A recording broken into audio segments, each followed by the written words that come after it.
Boy, I should hit record faster. Hey, everybody. What's up? So, we saw I've seen this movie multiple times, so I've formed like... I'm glad you enjoy it. I honestly... This movie is... We went and saw Jumanji. Welcome to the Jungle. The 20-year overdue sequel at this point? It's roughly 20 years, somewhere in there. Yeah, this movie's fine, I guess. I had fun with this movie, but I'm very fond of Jumanji because I saw it when I was young and I didn't like pick apart. Like, I haven't watched Jumanji as an adult because I know I would sit there and pick. I'm gonna tell you this: it does not hold up well if you try and watch it as an adult.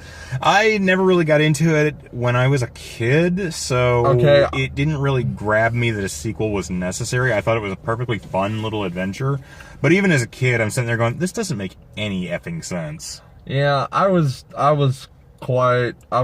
like 3 years younger than you, so mentality-wise at that point when this movie came out, I think I would have been like 10, 11. You probably would have been like 13, 14. Something like that, yeah. Yeah. So, like, this is not a movie I've gone back and watched because I know I would pick it apart, and I want to remember things Robin Williams did fondly. Then don't watch Patch Adams. Noted. It's not great. And it really doesn't hold up well, especially when you listen to the actual Patch Adams talk and how the movie is just like, well, I didn't do fucking any of that shit. This is a movie that is based on a book, but this it's based around the book. The original movie was based on the book, if I'm not mistaken. Yeah. This, I highly doubt the author originally wrote this as like, 4 kids get sucked into a video game. And they have to fight a man who has centipedes coming out of his ears. Okay, so I was this movie's biggest skeptic. You were. You really didn't expect this to do good, like, at all. I like this so much more than I thought I would, and I think that's why I feel like I do about it, because... Sorry if we're not looking properly lit, by the way. We're having to do this basically at twilight, nearly. Yeah, the sun's kind of in our eyes. So, let me... Like, I'm just gonna kind of go with, like, my recommendation. I would see I would say see this movie, and I would say it's one you want to catch a matinee, because this is a movie that everyone is going to see, and certain people in the theater are just gonna bother you. So, I will say that because this thing, the first 2 days, everyone kind of expected it to just be god-awful. Yeah. And then word of mouth got around that it's not terrible. It's not a dumpster fire, I'll agree with that. And so, like, word of mouth got around, and then, everyone came and saw it. So, I'll let you go with your recommendation, then we can go with spoilers. Okay. I would say if you enjoy the original, go ahead and give this a watch. Otherwise, just don't worry about it. It'll be out in Redbox or on Netflix, and you can watch it there in the comfort of your own home, because this movie will, in all likelihood, not ingratiate you towards the Jumanji cinematic universe. Yeah, I don't... That they're inevitably building towards. No, I do not want a sequel. It's gonna happen. No. It's gonna happen. They're gonna bring the Monkey Kid, and it's Helen Hunt's gonna come back. No. Helen Hunt was in the original, wasn't she? I don't think she was. Shit, what's her name? I cannot remember her name. Mary Jane. From Tobey Maguire's Spider-Man. Yeah, I think she was, actually. Kristen Dunst. She was in the original. She was the girl. I think she was. Yeah. I think she was. I think you're right. So, yeah, if you didn't enjoy Jumanji 1, this one won't bring you into the fold any more than that one would have. I like it's fun for what it is, but save your money, honestly, and just wait till it's on Netflix or DVD. So, that's a fair opinion too. So my biggest thing about... So we're doing spoilers from this point out? Yes. Okay, so spoilers from this point out. So long, everybody who hasn't seen this movie. 3, 2, 1, spoil it, Jared! Okay, I like the adaptation. Like, I was the first person who goes, this isn't going to make any goddamn sense. It's a video game, la-da-da-da-da, and, you heard me rant about it. Yes. I think they handled the transition well. They explained it because... Did they? It was a game... Did they? It adapted to the new situation that was presented. So, this supernatural board game is now a transformer. It scans the environment around it and it says, yes, this is the proper way to ingratiate myself towards the humans. Okay, it's an entity that evolves because, a magic board game, Sean. We're not dealing with the height of reality. Here's an issue I have. Okay. It transforms itself into a cartridge. Yes. Which I'm like, okay, whatever. It's a cartridge. The game system. The game system came separately. He plugged it. So somebody finds the Jumanji board after the end of the first movie where it was thrown onto the beach and they were like, never again! Well, they threw it into the river that I guess went to an ocean and to a beach. Yeah, then it was found by a small little brown child in a foreign country somewhere. And then that magically transformed into an adult white guy.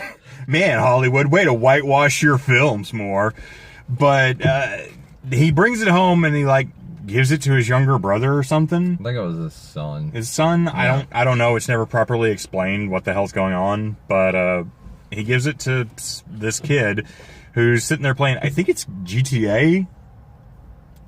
Except he's playing it on a PSX. Because the PS2 didn't come out until 2002? I don't think it was GTA, but he was playing. There weren't very many third-person action shooters that allowed you to be on a motorbike and shoot people on a street. We can Google this later and fill it in, but we might have to. But overnight, the board game transforms into a little Atari cartridge, and he plugs into this Atari-esque system. And I'm like, oh, all right, whatever. I'll work with that. It works way better than it transforming into a PSX disc. Yeah. So he plugs it into his gaming system, and he gets whisked away to the magical world of Jumanji. Which I remember more fondly of being shouted by Migos jumping out at each other than I do the original Jumanji. But okay. And it was called Twisted Toy for Theater. It was a little comic that the magazine Toy Fair presented. Toy Fair was like a toy grading guide. Okay, I didn't know if you knew or not. But they printed Twisted Toy for Theater in there. And every once in a while, when somebody needed to jump out of a closet or whatever, the best one I remember is the lizard sticking his head out of Spider-Man's toilet and yelling, Jumanji! Okay. And so I remember Jumanji far more for that.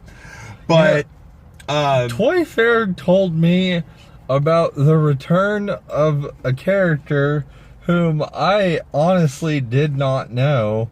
That's how I found out Jason Todd came back. Interesting. Well, it was Hush as Jason Todd that was later revealed to actually be Jason Todd. Interesting. Okay. That has nothing to do with what we're talking about. Yeah, you said Toy Fair, but I'm sorry. Yeah, that's because it related to Jumanji. Yeah. Anyway, we're not playing 6 Degrees of Toy Fair here. No. But, so it transforms into this little Atari-esque cartridge, and I'm like, all right, I get that, and it sucks him into the game world, whatever. Yeah. They discover it years later in detention, where apparently it's been donated, I guess, by the kid's dad to the school. I guess. I don't know why he would look at this and go, my son played this and he disappeared. I'm going to donate it to more children to play. Because clearly that's what you do as a grieving father. Well, if it took him at night, like maybe the system shut itself off immediately and didn't, he didn't know it was the game that took his kid. either way, it was the last thing that he could have seen. Is like, well, there's this Jumanji thing that I picked up at the river beach place, and then there's Jumanji video game cartridge in his old school gaming system. I don't want to jump to conclusions, but I think the two might be related. This movie has a crap ton of plot holes, is what I'm saying. Being a video game interested person, I kind of know a little bit more about this, so some of the things bugged me really bad. Okay.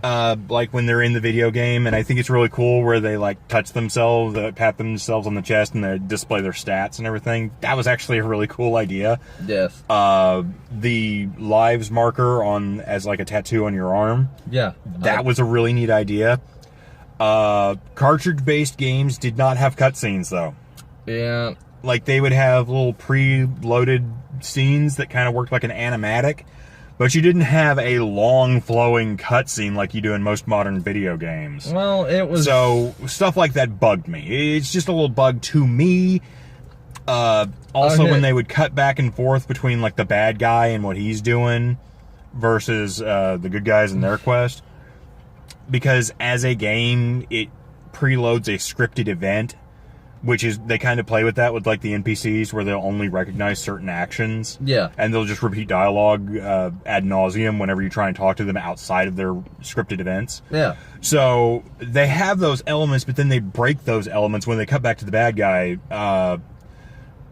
Like, say, you're playing Batman Arkham Knight. Okay. While you're across Gotham City beating up rando thugs... the Arkham Knight isn't sitting in his super secret basement making a sandwich going, man, I hate Batman. I'm gonna beat him up later. Okay, but I do remember like old school games like Final Fantasy VII did a bunch of those where it jumped to like... Yeah, but that is in a cutscene. That is not part of the standard scripted event. And if it were a cutscene in this, that would be fine because they established that can happen. But they don't ever say like, man, it's really weird how we see what the bad guy's doing every now and again. Okay. So, just taking that little extra bit to try and make that work in their world would have gone leagues to help. Okay, well, I'm gonna jump to my biggest plus for this movie. The Rock, Kevin Hart, Jack Black especially. Everybody in this cast... outside of Kevin Hart really worked for me. Kevin Hart is just basically doing his I'm a short black guy stick that he does in like every stand-up and movie ever. So that really kind of wore thin. Everybody else though played their characters. So, like I believe again, The Rock, everybody else played a really great character. I just saw Kevin Hart as Kevin Hart. Yep. Like, he never became someone different. Karen Gillian does the badass female really well. Yes. Jack Black. He played does a really great 14-year-old girl. A snooty 14-year-old. Don't take that out of context. Self-absorbed. And Nick Jonas as a, like... kid from the 90s. Yeah, go figure. That was something he would be good at. Not knowing it's the 90s, like... Yeah. I thought all the actors did really good. Yeah, no, Rock's usually always great in, like, anything he does. I mean, he's The Rock. What do you expect? I don't particularly blame him. Well, he was an executive producer on that, wasn't he? He still says that movie was good. Yeah, I'm blaming you for the Baywatch, Dwayne The Rock Johnson. But for the most part, The Rock's fairly good bet when you have him in a movie. So he was fun in this. Yeah, it's just Kevin Hart just really breaks it for me out of that cast. Nothing against Mr. Hart. I know a lot of people like his humor. It just doesn't connect with me. I haven't watched, I think I've seen maybe one movie with him in it, so I'm not oversaturated to the short, like I'm a short guy thing, so... Well, it's like his entire stand-up, too. Yeah. It's like all his humor. Him acting like he was a tall person who was shrunk down, I found it believable. But like I said, I'm not a huge Kevin Hart fan, and I haven't watched any of his material. That's the vast majority of his jokes. Is I'm short black guy. It gets old after a while. I'm sorry, if I want short black comedy, I go to Cat Williams. There you go. He would have been hilarious in this role. Yeah, he would. But he was too. That would have been a complete role reversal because Kevin Hart's actually kind of stacked for a guy his size. Yeah. So having Cat Williams be this short, lanky guy replacing this tall, buff dude, that would have worked way better. And I'm pretty sure Cat Williams would have been a hell of a lot funnier. Cat Williams, but he was too busy being in Father Figures. I'm sorry you were associated with that movie. Yeah. Jesus Christ.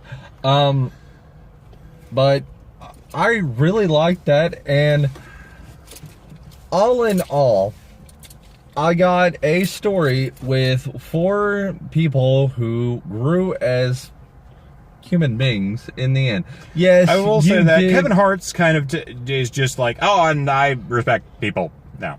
Yeah. Everybody else gets a fairly well-developed story behind them. Even Karen Gillan, who doesn't change a lot in this, her character undergoes a bit of a personal metamorphosis with being able to come out of her shell and talk to people a little bit more. So there's that. And then you have like the self-absorbed girl, Jack Black's character, who learns, there are other people in the world, and you don't have to live life on your own, and there is a world out there. Like seeing the kids at the end, I mean, yes, we got the generic kiss between The Rock and Karen Gillan kissing was hilarious. That was really, really funny. They admit that they've never kissed anybody, and they go in for this really awkward kiss, and it's like, and it's trying to kiss people, and it's like, Jesus Christ.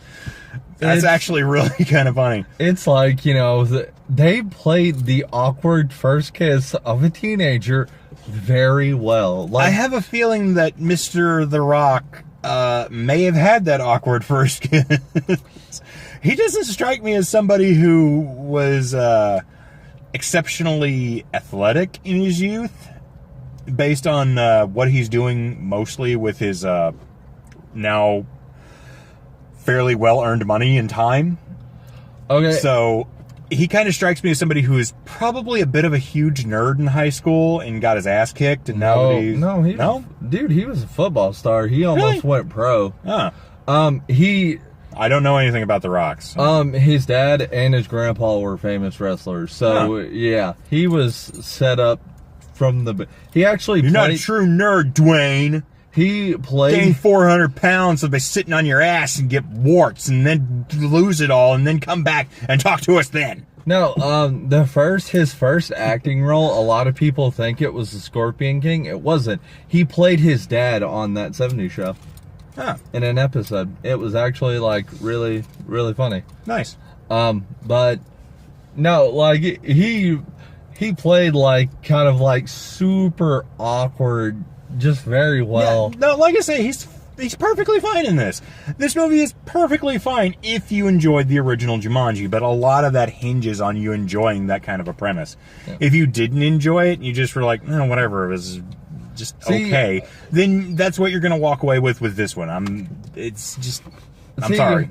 I did get I know just fun things that you didn't like. Alan Parrish, the house that Nick Jonas was in was the hut Alan Parrish built when he was stuck in Jumanji. I like that, but they called way too much attention to it. They're like, Alan Parrish was here. Alan Parrish lives here. I'm just borrowing it. It's like, okay, we remember the original. Well, it was a nice... Do your own thing now. Okay, my favorite thing, though, is at the end, when they finally, when they beat the game, and it does a long shot. You get the long shot of Jumanji, and it's in the shape of the board. Yeah, and you pointed that out. It was wholly purposeless, and really was only one of those things you catch if you're either really, really super ingrained in this and enjoy it, or you just notice shit like that. Well, I enjoy stuff like that. Don't get me wrong, Yeah. it's a nice little nod, but at the same time, whatever. So, like, I think this is the first one we've had, like, not widely, but I think I enjoyed this way more than you did. You probably did, and like I say, if you enjoyed this movie, perfectly fine. I'm not going to fault you for that. I like a lot of shit nobody else likes. Yeah. I didn't find this nearly as enjoyable. It was fun. It was fun while they were in the game and doing interactions about that. That was really fun and creative. It was everything outside of the game that became boring and generic. Yes, but I saw where it was going, and like I like how in the end of this one, instead of like Alan Parrish threw the fucking board into the ocean, no, they smashed this motherfucker with. Well, therein bowling lies the ball. big problem I was talking about. How it became a cartridge, because they don't smash the cartridge; they just smash up an old Atari game or like a ColecoVision knockoff. And so it's like, you haven't actually destroyed the game, you've just destroyed somebody's vintage gaming machine.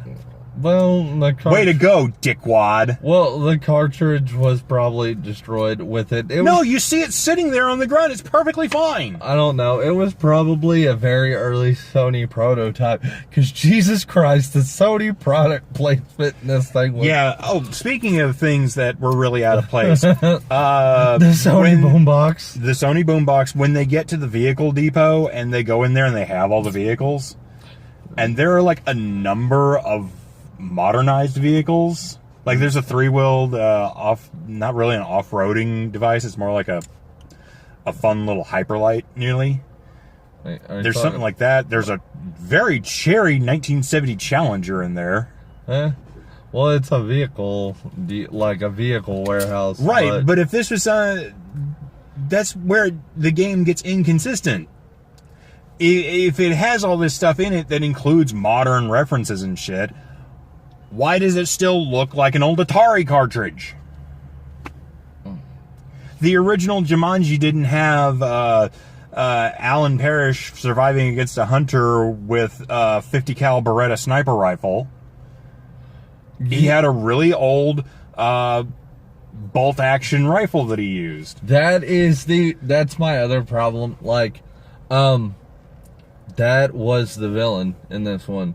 Van Pelt is the hunter from the original movie. The guy in the... Well, again, he's a character within this mythical universe game thing. So that doesn't bother me that he comes back as this newer version, because if you were to update this, then yeah, you would have an updated character scheme. Like I say, when the movie allows itself to have fun with its concept, I like it a lot. It just needed a little bit more fun having at points. Or a little bit more concrete explanation of just what the Samuel Helsinki is going on there. Well, it's just, it's a thing. It's... In 96, you had all those vehicles. I didn't see anything super modern in there. Like I say, there's one. It's a little three-wheel thing. I'll shoot you a picture of it. Okay, because I was about to say, three-wheelers were a thing. I know three-wheelers are a thing. This is a very modern vehicle. It was only made within the last few years. Okay, well, I will check on that. I will shoot you a picture, and you will have it, and then you'll be like, oh, Sean was right, as usual. Don't know why I doubted Sean. Again. My favorite product placement, though, was the Sony cell phone that they never sell, because no one uses Sony cell phones and hasn't for quite a while now. Yeah, no, that's like written into Sony's contract. Yeah, because the kid's playing on a PS4 and he's playing Street Fighter V, typing on a Sony computer. Kids use Sony phones. No, there was only the one phone though. Well, there was three. There were a couple.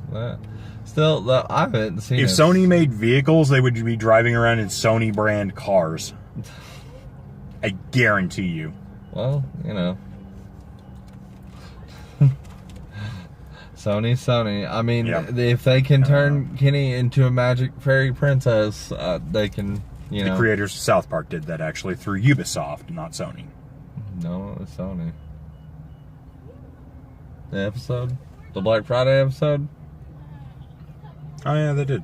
Yep. It was Sony that gave Kenny an amulet that basically turned him into Sailor Moon. Oh yeah. That was an advertisement for the video game. Yes, it was. Yes, it was. Just like franchise prequel this year was for the. So that was Jumanji Welcome to the Jungle. Yeah. We're gonna spend the next hour and a half talking about South Park and Stick of Truth. No, we're not. Like I said, I liked it. I'd say see it. You know, if Sean, I'd say see it in the theater because I enjoyed it. But I will say my theater experience today. I've seen this movie 3 times now. Yeah. I just caught it once, like the first day it was out, because I was like, I might as well see this, because people kept telling me it was good, and I was like, nah, I was surprised, and then I actually saw it on a date. And today, I will say, there was somebody, it was probably the angle I was sitting at, there was somebody on their fucking phone, and right where I was sitting, the light just fucking glared in my eye, and I was annoyed. OMG, this movie's so hilarious. Hashtag funniest movie ever. No, this fucking person, I don't know if it was a dude or a chick, but they were on their phone quite literally 3/4 of the movie, and it got on my nerves. Hashtag douchebag in the back once I got off my phone. What a d-hole. Well, I mean, dude, if you're in a fucking movie, turn your fucking dimness down, like. Hashtag brightest movie ever. Gotta tweet all the way through. It's my phone, it's my life, I do what I fucking want. Calm down, Jack Black. Calm down, Jack. You're starting to sound... Dude, he played a fucking teenage girl way He was too good. well. He was good. Like, Sean actually leaned into me, like, he's like, I miss Jack Black and things. I do. I sometimes." honestly, this is a movie that came out and I was like, I miss Jack Black being Jack Black in movies. He can be funny. Karen Gillan is, like, she is slowly becoming, like, a very, like, big person in Hollywood. Like, she started out on Doctor Who. And then British television, let's say that. British television. And then she's Nebula in the Guardians of the Galaxy movie, which... I didn't recognize her until I Googled her because she has hair in this. And I've got to show you some images of Patrick Stewart in his earlier years. Okay. You'll be sitting there, who is that? That's Captain Picard? No. I'm not very, I have dabbled in British television. I have not Some really good stuff in there. I've seen all of Merlin and all of Robin Hood and bits and pieces of Doctor Who. Welcome to Jumanji Welcome to the Jungle review, where we talk about literally anything other than Jumanji Welcome to the Jungle. Well, we're talking about actors, and I say go see it. Sean says wait for Netflix. You decide, guys. Let us know what you chose to do. And what you thought. This is one of the ones where we disagree a little bit. And, you know, that's fine. It's okay not to like things that everyone else likes. Exactly. Well, people who keep harping on me that The Last Jedi was the greatest fucking movie in the face of the planet. Kindly leave me alone that I didn't enjoy it. As much as you did. I was about to say, that was one of them. That's a video we were talking about making anyway. Still in talk. All right, guys. We'll see you next time. Later. Later.